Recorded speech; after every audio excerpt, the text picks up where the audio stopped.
Welcome to கற்ற கற்பித்த channel. இப்போ நம்ம என்ன பார்க்க போறோம்னா டிஎன்பிசியோட ப்ரீவியஸ் இயர் கொஸ்டின் பார்க்க போறோம். மொத்தமாக இதில் 25 கேள்விகள் இருக்கு. 25 கேள்விகளுக்கு நீங்க எவ்வளவு மதிப்பெண்கள் எடுக்கிறீங்க அப்படின்றத கமெண்ட் பாக்ஸ்ல கமெண்ட் பண்ணுங்க. இல்லை நான் இப்பதான் படிக்க ஸ்டார்ட் பண்ணியிருக்கேன், அதோட ப்ரீவியஸ் இயர் கொஸ்டின் பார்க்குறேன் அப்படின்னு நினைக்கிறவங்க ஃபர்ஸ்ட் இந்த வீடியோ எல்லாத்தையும் பார்த்துங்க. அதுக்கப்புறம் ஒரு 2 மணி நேரம் கழிச்சோ 3 மணி நேரம் கழிச்சோ இதை டெஸ்ட் மாதிரி போட்டு பாருங்க. அப்பதான் உங்களுக்கு கொஞ்சம் கொஞ்சம் ஞாபகம் இருக்கும். கண்டிப்பா ப்ரீவியஸ் இயர் கொஸ்டின்ல இருந்து 15 அல்லது 20 கேள்விகள் கேட்டுருவாங்க. அதனால ப்ரீவியஸ் இயர் கொஸ்டின் ரொம்ப கவனமா பாருங்க. இப்போ முதல் கேள்விக்கு போயிடலாம். பாரதிதாசன் நூல்களில் பொருந்தாத நூல் எது அப்படின்னு கேட்டிருக்காங்க. ஆப்ஷன் ஏ குடும்ப விளக்கு, ஆப்ஷன் பி பாண்டியன் பரிசு, இது பிறர் வினைன்னு இருக்கு, இதை அடிச்சுக்கோங்க. ஆப்ஷன் பி பாண்டியன் பரிசு, ஆப்ஷன் சி இருண்ட வீடுன்னு கொடுத்துருக்காங்க, ஆப்ஷன் டி கல்லோ காவியமோன்னு கொடுத்துருக்காங்க. அப்போ பாரதிதாசன் நூல்கள்ல பொருந்தாதது எது அப்படின்னு கேட்டிருக்காங்க. அப்போ பாரதிதாசன் நூல்கள்ல பொருந்தாததுன்னா ஆப்ஷன் டி கல்லோ காவியமோ அப்படின்றதுதான். அப்போ இந்த கல்லோ காவியமோ யாரோடதுன்னா மூவாவோட நூல்கள்னு சொல்லியிருக்காங்க. அப்போ பாரதிதாசனோட நூல்கள் வேற என்னென்னா குடும்ப விளக்கு, பாண்டியன் பரிசு, இருண்ட வீடு, அழகின் சிரிப்பு, இதெல்லாம் இருக்கிறது தான் பாரதிதாசனோட நூல்கள். அப்போ பாரதிதாசன் நூல்கள்ல கொடுத்திருக்கிறதுல என்னென்ன இருக்கு? குடும்ப விளக்கு, பாண்டியன் பரிசு, இருண்ட வீடு இருக்கு, அழகின் சிரிப்பு, இதெல்லாம் நம்ம படிச்சு போக போக பார்க்கலாம். அப்போ கல்லோ காவியமோ அப்படின்றது யாரோடது? மூவாவோடது, வரதராசனோடது. அடுத்து இரண்டாவது கேள்வி, பொறுத்துக. பொறுத்துக கொடுத்திருக்காங்க. வண்டு, புறா, பூனை, குரங்கு. இதற்கு சரியான இதுதான் எனது மரபு சொற்கள்ல பார்க்கக்கூடியது. அப்போ இதற்கு சரியான விடை 3, 1, 4, 2. 3, 1, 4, 2. Option A 3, 1, 4, 2. அப்போ வண்டு அப்படின்னா முரளும், வண்டு அப்படின்றது முரளும், புறா அப்படின்றது குணுகும், பூனை அப்படின்றது பூனை அப்படின்றது சீரும், குரங்கு தான் அழப்பும். அப்போ வண்டு எனது முரளும், வண்டு முரளும், புறா குணுகும், புறா குணுகும், பூனை சீரும், சீரிட்டு வரும்னு சொல்லுவோம்ல, குரங்கு அழப்பும். அப்போ 4க்கு பார்த்து வச்சுக்கோங்க, இதுல இருந்து கேள்விகள் வந்துட்டே தான் இருக்கும். அடுத்து மூன்றாவது கேள்வி, தமிழ் மாதின் இனிய உயிர்நிலை என போற்றப்படும் நூல்.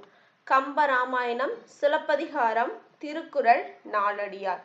தமிழ் மாதின் இனிய உயிர்நிலை, அதாவது இது எந்த புக்லையுமே ஸ்கூல் புக்லையுமே கொடுக்கறது இல்லை, இது ஒரு ப்ரீவியஸ் இயர் கொஸ்டின், கவனமா பார்த்துக்கோங்க. இதுக்கு சரியான விடை ஆப்ஷன் சி திருக்குறள். தமிழ் மாதின் இனிய உயிர்நிலை என போற்றப்படும் நூல் எது? திருக்குறள். அடுத்து நான்காவது கேள்வி, பிறமொழி சொற்களை நீக்கி தூய தமிழ் உள்ளதை எழுதுக. பிறமொழி சொற்களை நீக்கி தூய தமிழ் உள்ளதை எழுதுக. இதற்கு சரியான விடையை பார்த்தாலும் ஆப்ஷன் பி நீதான் என் நெருங்கிய நண்பன் என்று கூறி மகிழ்ச்சி அடைந்தான். நீதான் என் நெருங்கிய நண்பன் என்று கூறி மகிழ்ச்சி அடைந்தான் அப்படி. சிநேகிதன் அப்படின்றது வேற மொழி சொற்கள், சந்தோஷம் அப்படின்றது வேற மொழி சொற்கள், மகிழ்ச்சி அப்படின்றதான் தமிழ் சொற்கள். அடுத்து ஐந்தாவது கேள்வி, ஐ என்னும் சொல்லின் பொருள். ஐ அப்படின்றது ஒரு ஓரெழுத்து ஒரு மொழி சொல்லு, அதோட பொருள் என்னன்னு கேட்டிருக்காங்க. ஆப்ஷன் ஏ அரண், ஆப்ஷன் பி சோலை, ஆப்ஷன் சி காவல், ஆப்ஷன் டி தலைவன் கொடுத்திருக்காங்க. அப்ப ஐ அப்படின்ற ஓரெழுத்து ஒரு மொழிக்குரிய சொல் என்ன? ஆப்ஷன் டி தலைவன் அப்படின்றத கரெக்டானது. ஐ அப்படின்னா தலைவன். அடுத்த ஆறாவது கேள்வி, காய் கனி இதில் அமைந்துள்ள தொகைநிலை தொடரை கண்டறிதல். காய் கனி இதில் அமைந்துள்ள தொகைநிலை தொடரை கண்டறிதல். ஆப்ஷன் ஏ வினைத்தொகை, ஆப்ஷன் பி உண்மை தொகை, ஆப்ஷன் சி உவமை தொகை, ஆப்ஷன் டி பண்பு தொகை. காய் கனி அப்படின்றதுக்கு தொகைநிலை தொடர் என்ன அப்படின்னு கேட்டிருக்காங்க. இதற்கு சரியான விடை ஆப்ஷன் பி உண்மை தொகை. இதற்கு சரியான விடை ஆப்ஷன் பி உண்மை தொகை. என்ற விகுதி மறைந்து வந்ததுனால இது உண்மை தொகை. அப்போ உண்மை தொகைனா என்ன? என்ற விகுதி மறைந்து வந்திருக்கு. காயும் கனியும் என்பதில் விகுதி மறைந்து காய் கனி அப்படின்னு வந்திருக்கு. அப்போ உண்மை தொகைனா அப்படின்ற விகுதி மறைந்து வந்திருக்கும், அதுதான் உண்மை தொகை. காயும் கனியும் அப்படின்னு அமைஞ்சிருந்துச்சு அப்படின்னா அது எண்ணுமை. வெளிப்படையா அமைஞ்சிருந்துச்சு அப்படின்னா அது எண்ணுமை. அதே மறைந்து வந்துச்சுன்னா தான் அது உண்மை தொகை. அப்போ உண்மை தொகைக்கும் எண்ணுமைக்கும் என்ன வித்தியாசம்? வெளிப்படையா காயும் கனியும் அப்படின்னு வந்துச்சுன்னா அது எண்ணுமை, அப்படின்றது மறைந்து வந்துருச்சுன்னா அது உண்மை தொகைன்னு சொல்லியிருக்காங்க. அடுத்து ஏழாவது கேள்வி, திருவி கல்யாண சுந்தரனார் எழுதாத நூல் எது அப்படின்னு கேட்டிருக்காங்க. திருவி கல்யாண சுந்தரனார் எழுதாத நூல் எது? ஆப்ஷன் ஏ முருகன் அல்லது அழகு, ஆப்ஷன் பி நாயன்மார் வரலாறு, ஆப்ஷன் சி தமிழ்நாடும் நம்மாழ்வாரும், ஆப்ஷன் டி சத்திய வேத கீர்த்தனைகள் அப்படின்னு சொல்லியிருக்காங்க. அப்போ திருவிக்கா எழுதாத நூல் எதுன்னு கேட்டிருக்காங்க. இதற்கு சரியான விடை சத்தியவேத கீர்த்தனைகள். அப்ப திருவிக்கா எழுதுற நூல் என்னது? முருகன் அல்லது அழகு அவரோடதான் நாயன்மார் வரலாறு, தமிழ்நாடும் நம்மாழ்வாரும் அப்படின்ற நூல் வந்து திருவிக்கா எழுதுற நூல்கள். அடுத்து 8வது கேள்வி, தமிழ் மறை என கூறப்படும் நூல் எதுன்னு கேட்டிருக்காங்க. Option A Agathiyam, option B Thirukkural, option C Silappathikaram, option D Akananuru. அப்போ தமிழ் மறை அப்படின்று கூறப்படும் நூல் எது? இதற்கு சரியான விட ஆப்ஷன் பி திருக்குறள். திருக்குறளுக்கு நிறைய பெயர்கள் இருக்கு, திருவள்ளுவர்களுக்கும் நிறைய பெயர் இருக்கு. அதனால திருக்குறள் தொடர்பான செய்திகள் உங்களுக்கு வேணும் அப்படின்னு நினைச்சீங்கன்னா நம்ம சேனல்ல திருக்குறள் தொடர்பான செய்தி அப்படின்னு சொல்லிட்டு வீடியோ போட்டிருக்கோம், பார்க்காதவங்க செக் பண்ணி பாருங்க. அப்போ தமிழ் மறை அப்படின்று கூறப்படும் நூல் எது? திருக்குறள். அடுத்து 9வது கேள்வி, வாஷிங் மிஷின் என்ற ஆங்கில சொல்லுக்கு நேரான தமிழ் தொடர் தருக. வாஷிங் மிஷின் அப்படின்றதுக்கு என்ன தமிழ் தொடர் அப்படின்ட்டு கேட்டிருக்காங்க. ஆப்ஷன் ஏ துவைக்கும் மிஷின், ஆப்ஷன் பி துணி துவைக்கும் பொறி, ஆப்ஷன் சி சலவை இயந்திரம், ஆப்ஷன் டி சலவை கருவி அப்படின்னு சொல்லியிருக்காங்க. அப்போ வாஷிங் மிஷின் அப்படின்ற ஆங்கில சொல்லுக்கு நேரான தமிழ் தொடர் என்ன அப்படின்னு கேட்டிருக்காங்க. இதற்கு சரியான விடை சலவை இயந்திரம் அப்படின்றதுதான் கரெக்ட். அப்போ வாஷிங் மிஷின் அப்படின்றதுக்கு சலவை இயந்திரம் அப்படின்றதா சரியான. அப்போ வாஷிங் மிஷின்னா சலவை இயந்திரம், மிஷினா இயந்திரம் தானே, அதான். அடுத்து 10வது கேள்வி, எங்கையர் அப்படின்றதுக்கு பிரித்து எழுதுக கேட்டிருக்காங்க. இதற்கு சரியான விடை ஆப்ஷன் டி ஏ கூட்டல் கையர் அப்படின்றத சரியான விடை. எங்கையர் அப்படின்றத எப்படி பிரிச்சிருக்காங்க? ஏ கூட்டல் கையர் அப்படின்னு பிரிச்சிருக்காங்க.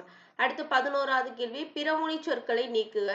ஆப்ஷன் ஏ குடிப்பதற்கு ஜலம் கொண்டு வா, ஆப்ஷன் பி குடிப்பதற்கு சலம் கொண்டு வா, ஆப்ஷன் சி குடிப்பதற்கு தண்ணீர் கொண்டு வா, ஆப்ஷன் டி குடிப்பதற்கு தண்ணி இந்த இன்னு. ஸோ இதற்கு சரியான விடை என்னன்னு பார்த்தீங்கன்னா ஆப்ஷன் சி குடிப்பதற்கு தண்ணீர் கொண்டு வா. தண்ணீருக்கு 3 சுழி இன்னு தான்.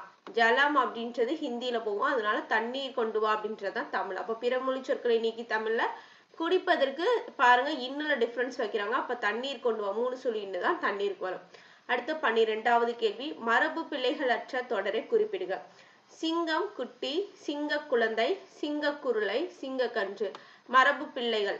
அப்போ சிங்கத்துக்கு என்னன்னு கேட்டிருக்காங்க. அதோட குட்டியை எப்படி சொல்லுவோம்? அதோட சின்ன பருவத்தை எப்படி சொல்லுவோம்? குட்டின்னு சொல்லுவோமா, குழந்தைன்னு சொல்லுவோம், குருளைன்னு சொல்லுவோமா, கன்றுன்னு சொல்லுவோமா அப்படின்ட்டு. அப்போ நம்ம எல்லாரும் பேச்சு வழக்குல எப்படி சொல்லியிருப்போம்? சிங்கக்குட்டி சிங்கக்குட்டின்னு சொல்லியிருப்போம். ஆனா அதற்கு சரியான வார்த்தைகள் என்ன? சிங்க குருளை அப்படின்றதான் கரெக்ட். நம்ம எப்ப பார்த்தாலும் சிங்கக்குட்டி புலிக்குட்டி அப்படின்னு தான் சொல்லியிருப்போம். ஆனா சிங்கத்துக்கு என்ன? சிங்க குருளை அப்படின்றதான் கரெக்டான விடை. அடுத்து 13வது கேள்வி, சிங்கத்துக்கு என்ன? குருளை, ஞாபகம் வச்சுக்கோங்க. அகர வரிசைப்படி சொற்களை சீர் செய்க. 13வது கேள்வி, அகர வரிசைப்படி சொற்களை சீர் செய்க. இதற்கு சரியான விடை ஆப்ஷன் சி இடையன் உழவன் இ உ உ வா அப்படின்றத சரியான விடை. அப்ப இடையன் உழவன் ஊதியம் வாணிபம் அப்படின்னு சொல்றதா அகர வரிசைப்படி சரியான வரிசை. Option C. அடுத்து 14வது கேள்வி, விடைக்கேற்ற வினாவை தேர்ந்தெடுக்கவும். இளமை கல்விக்குரியது. ஆப்ஷன் ஏ இளமையில் என்ன செய்ய வேண்டும், ஆப்ஷன் பி கல்வியை எப்பருவத்தில் கற்க வேண்டும், ஆப்ஷன் சி இளமை எதற்குரியது, ஆப்ஷன் டி கல்வி கற்கும் பருவம் யாது. இதற்கு சரியான விட ஆப்ஷன் சி இளமை எதற்குரியது. விடைக்கேற்ற வினாவை தேர்ந்தெடுக்கிறதுல இளமை கல்விக்குரியது அப்படின்றதுக்கு இளமை எதற்குரியது அப்படின்னு கேட்டா இளமை கல்விக்குரியது அப்படின்றதான் சரியான விடை. அடுத்து 15வது கேள்வி, வலுவுச்சொற்களற்ற வாக்கியத்தை தேர்வு செய்க. ஆப்ஷன் ஏ பூக்குவியலை படத்தின் அருகாமையில் வை, ஆப்ஷன் பி பூமாலையை படத்தின் அருகாமையில் வை, ஆப்ஷன் சி பூச்சரத்தை படத்தின் அருகாமையில் வை, ஆப்ஷன் டி பூவினை படத்தின் அருகாமையில் வை. இது எது மிஸ்டேக் இல்லாம இருக்கு அப்படின்னு கேட்டிருக்காங்க. இதற்கு சரியான விடை ஆப்ஷன் பி பூமாலையை படத்தின் அருகாமையில் வை. பூ மாலையை படத்தோட அருகாமையில வை அப்படின்றத கரெக்ட். பூ குவியல் அப்படின்றது தப்பு, பூச்சரம் அப்படின்றது தப்பு, பூவினை அப்படின்றது தப்பு. இப்போ பூ மாலையை படத்தின் அருகாமையில் வை அப்படின்றதா கரெக்ட். அடுத்து எதிர்ச்சொல் தருக. அண்மை அப்படின்றதுக்கு எதிர்ச்சொல் கேட்டிருக்காங்க. என்னென்ன கொடுத்துருக்காங்கன்னா ஆப்ஷன் ஏ சேய்மை, ஆப்ஷன் பி அருகில், ஆப்ஷன் சி நெருக்கம், ஆப்ஷன் டி பக்கத்தில் அப்படின்னு கொடுத்துருக்காங்க. அப்ப அண்மைக்கு எதிர்ச்சொல் என்ன? சேய்மை அப்படின்றதான் எதிர்ச்சொல். அண்மை அப்படின்னா பக்கத்துல, அப்படின்னா சேய்மைனா தொலைவு அப்படின்னு சொல்லியிருக்காங்க. அப்போ கரெக்ட் சேய்மை அப்படின்றது. அப்ப அண்மைக்கு எதிர்ச்சொல் என்ன? சேய்மை அப்படின்றது. அடுத்து 17வது கேள்வி பிரித்தெழுதுக தனித்தமிழ். ஆப்ஷன் ஏ தனித்து கூட்டல் அமிழ், ஆப்ஷன் பி தனி கூட்டல் தமிழ், ஆப்ஷன் சி தா கூட்டல் அனித்தமிழ், ஆப்ஷன் டி தனித்த கூட்டல் தமிழ் அப்படின்னு சொல்லியிருக்காங்க. இதற்கு சரியான விடை ஆப்ஷன் பி தனி கூட்டல் தமிழ். பிரித்தெழுதுக தனித்தமிழ் அப்படின்றத ஆப்ஷன் பி தனி கூட்டல் தமிழ் அப்படின்னு பிரிச்சிருக்காங்க. அடுத்து 18வது கேள்வி அனந்தனுக்கு காது ஏது எவ்வகை வாக்கியம் என சுட்டுக. அனந்தனுக்கு காது ஏது என எவ்வகை வாக்கியம் என சுட்டுக. ஆப்ஷன் ஏ உணர்ச்சி வாக்கியம், ஆப்ஷன் பி வினா வாக்கியம், ஆப்ஷன் சி தொடர் வாக்கியம், ஆப்ஷன் டி தனி வாக்கியம். அனந்தனுக்கு காது ஏது என எவ்வகை வாக்கியம் என சுட்டுக. அப்ப கொஸ்டின் மார்க் வந்துட்டாலே மேக்சிமம் எப்படி இருக்கும்? வினா வாக்கியம். கொஸ்டின் மார்க் வந்துட்டாலே வினா வாக்கியம் தான். அப்ப இதுக்கு சரியான விட ஆப்ஷன் பி வினா வாக்கியம் அப்படின்னு சொல்லியிருக்காங்க. அடுத்து 19வது கேள்வி ஆண்டு பெயர்ச்சொல் வகை அறிக. ஆண்டு அப்படின்றது என்ன பெயர்ச்சொல் வகைன்னு கேட்டிருக்காங்க. ஆப்ஷன் ஏ பொருள் பெயர், ஆப்ஷன் பி காலப்பெயர், ஆப்ஷன் சி சினை பெயர், ஆப்ஷன் டி தொழிற்பெயர். அப்ப ஆண்டு அப்படின்றது ஒரு காலத்தை குறிக்குது. ஆண்டு, மாதம், நாள் இதெல்லாம் ஒரு காலத்தை குறிக்குது. அப்ப இதுக்கு சரியான விடை ஆப்ஷன் பி காலப்பெயர். ஆண்டு, நாள், தினம் இதெல்லாம் காலத்தை குறிக்குது. இது காலப்பெயர்னு சொல்லியிருக்காங்க. அடுத்து 20வது கேள்வி தை என்ற ஓரெழுத்து ஒரு மொழி பொருள் என்ன? தை அப்படின்ற ஓரெழுத்து ஒரு மொழிக்குரிய பொருள் என்னன்னு கேட்டிருக்காங்க.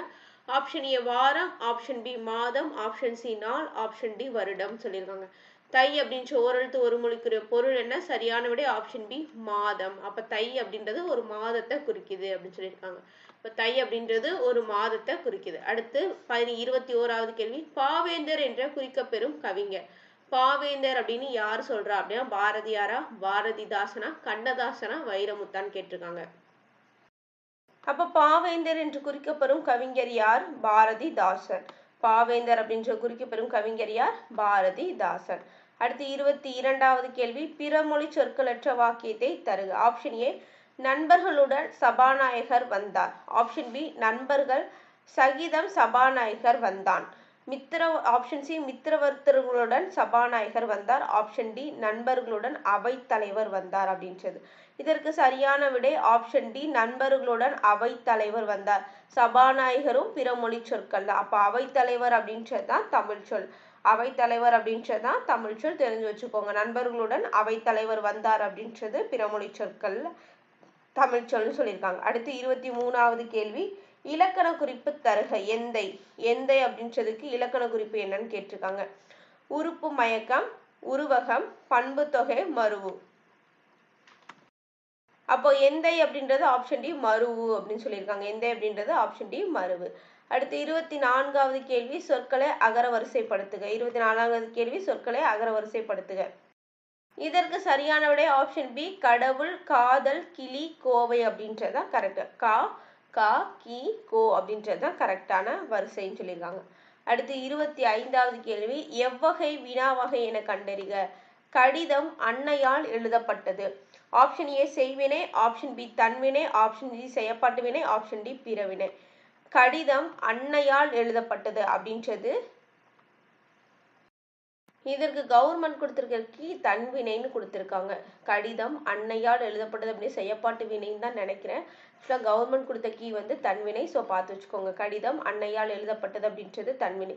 இந்த வீடியோல மொத்தம் 25 கேள்விகள் இருக்கு. 25 கேள்விகளுக்கு நீங்க எவ்வளவு மதிப்பெண்கள் எடுத்திருக்கீங்க அப்படின்றத மறக்காம கமெண்ட் பாக்ஸ்ல கமெண்ட் பண்ணுங்க. இந்த வீடியோ இப்பதான் புதுசா பாக்குறீங்க அப்படின்னா நம்ம சேனலை சப்ஸ்கிரைப் பண்ணுங்க. இந்த வீடியோக்கு ஒரு லைக் கொடுத்துருங்க.